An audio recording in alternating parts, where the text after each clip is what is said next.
성도들과 사도들과 선지자들아, 그로 말미암아 즐거워하라. 하나님이 너희를 위하여 그에게 심판을 행하셨음이라 하더라.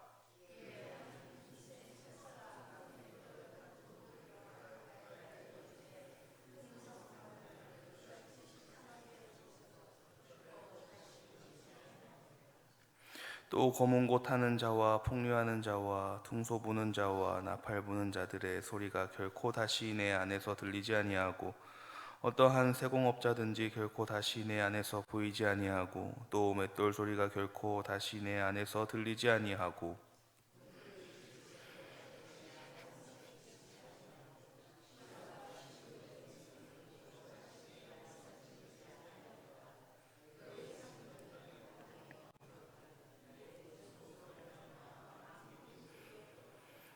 선지자들과 성도들과 및 땅 위에서 죽임을 당한 모든 자의 피가 그 성 중에서 발견되었느니라 하더라. 아멘. 고요한 이 아침, 아직 모두가 잠든 이 시간에 우리는 영적으로 깨어 하나님 은혜 보좌 앞으로 나아갈 때에 하나님께서 크고 놀라운 은혜를 우리에게 더욱 크게 부어주실 줄로 믿습니다. 우리가 발을 딛고 살아가는 이 세상이 참 거대하기도 하고 화려해 보일 때도 있습니다. 때로는 그 세상 속에서 믿음을 지키며 살아가야 하는 우리들이 한없이 작아 보이기도 하고 또 초라해 보이기도 하고 그렇게 느껴질 때도 때로는 있습니다. 때로는 그 세상의 화려함과 또 웅장함이 부러울 때도 있고요. 또 매력적으로 다가올 때도 있습니다. 우리 성도들, 우리 그리스도인들은 참 세상에서 정직하게 땀 흘리면서 하나님 영광 바라보면서 살아가는데, 수단과 방법을 가리지 않고 이익을 쫓는 자들이 더 잘 되는 것처럼 보일 때에는 얼마나 우리가 속상한지 모릅니다. 그런데 이 초대교회 성도들도 그랬습니다. 로마 제국이라는 거대한 나라 그 앞에서 신앙을 지키기란 여간 힘든 것이 아니었습니다. 그 앞에서 불이익과 또 생명의 위험과 그 어려움들을 다 견디며 신앙생활을 했어야 합니다.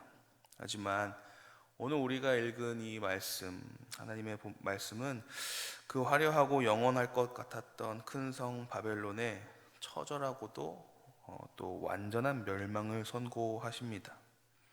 이 큰 성 바벨론이 비참하게 던져져서 결코 다시 보이지는 않을 것이다 라고 하시는 그 하나님의 선포가 우리에게는 어떠한 영적인 위로와 또 도전을 주시는지 이 아침 알아가 보도록 하겠습니다.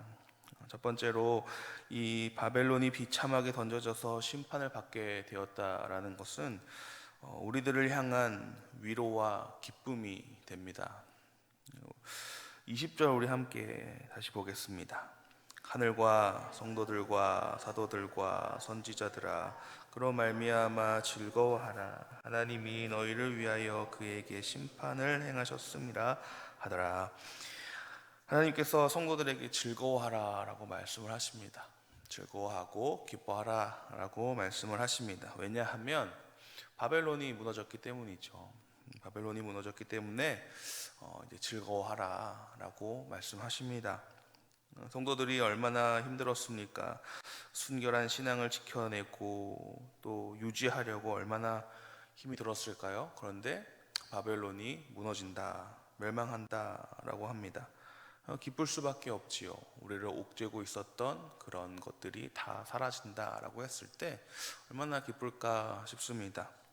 핍박과 고난의 위험 앞에서도 하나님에 대한 신앙을 저버리지 않은 성도들이 탄성을 지를 수밖에 없는 상황이죠. 드디어 우리가 이겼다라는 생각을 할 수 있습니다.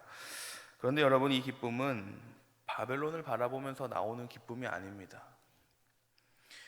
즉 원수가 망하는 것을 보고 드디어 망하는구나 하면서 통쾌한 마음으로 기뻐하라 라고 하시는 말씀이 아닙니다. 여기서의 이 기쁨, 하나님께서 기뻐하라 라고 하시는 말씀은 하나님의 공의가 마침내 실현되었구나 라는 것에 기뻐하라 라는 말씀입니다. 하나님의 그 공의에 대한 기쁨이고 하나님에 대한 찬양입니다. 결국 하나님께서 승리하시는구나, 하나님을 찬양하는 그 기쁨을 말씀하십니다. 하나님께서 최종적으로 바벨론을 멸망시키심으로써 이 땅에서 실현당하던 성도들의 그 눈물과 또 그 눈물과 억울함 하나님께서 다 알아주시고 눈물을 닦아주시고 그 억울함을 풀어주시고 공의를 드러내셨습니다. 그러니 기뻐하고 즐거워하라 라는 말씀이세요. 세상은 성도들을 조롱하고 핍박했지만 하나님께서는 성도를 외면하지 않으셨습니다. 남몰래 흘리는 그 눈물도 다 알고 계셨고요. 남몰래 탄식하는 그 신음소리까지도 잊지 않으셨습니다. 모두 기억하고 계셨습니다. 여러분, 그래서 우리는 결국 이 바벨론은 비참하게 던져지고 내가 너의 눈물을 다 알고 있다, 내가 너의 그 탄식 소리도 다 듣고 있었다, 내가 다 갚아주겠다 하시는 그 하나님의 음성을 듣고 공의의 하나님으로 인하여 즐거워하며 기뻐해야 합니다. 하나님의 음성이 우리에게 위로가 되며 그 위로가 우리 심령에 가득하기를 축복합니다. 비참하게 던져진 이 바벨론을 보면서 알 수 있는 것은 또한 하나님의 철저한 심판입니다. 세상의 그 영광과 쾌락은 일순간에 무너짐을 알 수 있습니다. 그때가 언제인지는 모르지만 일순간에, 한순간에 무너졌습니다. 돌이킬 수 없는 하나님의 심판을 받습니다. 21절 보시면 한 힘센 천사가 큰 맷돌 같은 돌을 들어서 바다에 던집니다. 그러면 큰 성 바벨론이 이같이 비참히 던져지고 보이지 않게 될 것이다 라고 말씀을 하시는데요, 한번 생각을 해보십시오. 맷돌을 바다에 던졌습니다. 어떻게 될까요? 맷돌이 둥둥 떠오르나요? 그렇지 않습니다. 끝까지 내려가는 것이죠. 계속 내려갑니다. 깊은 바다에서 다시 떠오를 수가 없습니다. 이 바벨론의 심판이 영구적인 심판이라는 거예요. 끝까지 내려갑니다. 다시는 보일 수가 없습니다. 22절, 23절 보시면 그토록 화려했던 거문고, 퉁소, 풍류, 나팔 부는 자들의 음악 소리가 들리지 않을 것이고, 또 분주했던 그 세공업자들의 움직임도, 그 산업도 없어질 것이고, 일상생활의 맷돌 소리도 없어질 것이고, 또 밤을 밝히던 등불도 없어질 것이고, 신랑과 신부가 얼마나 아름다운 그 속삭임들, 이야기들, 그 즐거움의 음성들도 일순간에, 한순간에 끝이 나버렸습니다. 떠들썩하고 활기찼던 그 큰 성이 한순간에 무너진 것이죠. 그로 인하여서 인적이 끊긴 스산한 모습이 되어버렸습니다. 쓸쓸한 공허함만 남게 된 것이죠. 축제의 장소같이 시끌벅적했던 그곳이 한순간에 적적해집니다. 그 안에 있는 공허함은 어떠할까요? 여러분, 이것이 세상 영광의 실체입니다. 하나님을 떠나 있는 그 물질과 명예와 권력과 세상은 아침 안개처럼 사라지게 되어 있습니다. 그때가 언제인지는 모르지만 일순간에 하나님의 심판을 받게 됩니다. 어느 순간 소리 소문 없이 사라집니다. 그 안에 공허함이 덩그러니 남게 됩니다. 그러니 여러분, 바다에 가라앉을 수밖에 없는 그것들을 바라보면서 우리가 헛된 영광에 우리를 묶어둘 필요가 없습니다. 오직 하나님, 오직 하나님 나라, 오직 하나님의 영광만 바라보며 살아가는 우리가 되어야 할 줄로 믿습니다. 이 비참하게 던져진 바벨론을 보면서 우리가 알 수 있는 것 세 번째는요, 하나님의 그 심판의 이유입니다. 왜 하나님께서 그렇다면 심판을 하셨을까? 그 철저한 심판을 왜 하셨을까? 말씀을 통해 알 수 있는데요, 하나님께서 심판을 하신 이유는 23절 하반절과 24절에서 말씀하고 계십니다. 우리 23절 너희 상인들은부터 24절까지 우리 함께 읽겠습니다. 너희 상인들은 땅의 왕족들이라. 내 복술로 말미암아 만국이 미혹되었도다. 선지자들과 성도들과 및 땅 위에 죽임을 당한 모든 자의 피가 그 성중에서 발견되었느니라 하더라. 이 심판받은 이유가 확실합니다. 첫 번째는 무엇인가요? 너희 상인들은 땅의 왕족들이라 라고 말씀을 하시는데요, 이 너희 상인들이 왕족이라는 것은 상인들이 땅의 권력자가 되었다라는 것을 의미합니다. 즉 풀이하면 돈을 가진 자들이 세상의 왕이 됐다라는 거예요. 이 재력을 가지고 있다라는 것이죠. 바벨론은 경제권을 가진 자가 세상 권력을 다 쥐고 뒤흔들고 있는 곳이었습니다. 그러면서 하나님은 뒤로 한 채 잘못을 계속해서 범하고 있는 곳이었던 것이죠. 결국 돈이라는 것이 하나님의 주권보다 앞섰습니다. 모든 것, 역사의 섭리와 역사의 흐름과 또 모든 흥망성쇠는 하나님을 통해서 이루어지는 것인데, 이들에게는 하나님이 없고 돈이 있었습니다.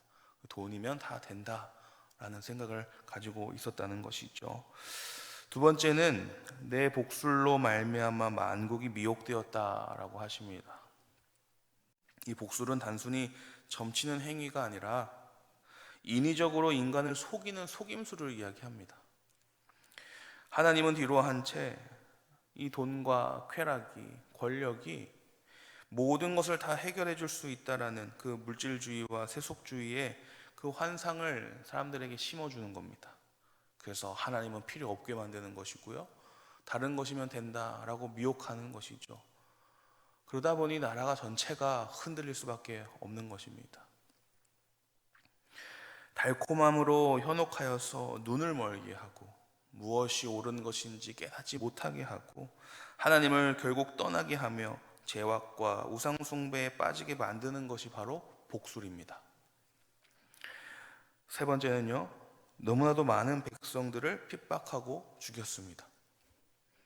얕은 술수로 그리스도인들을 현혹시키고 달콤함으로 자극시킵니다.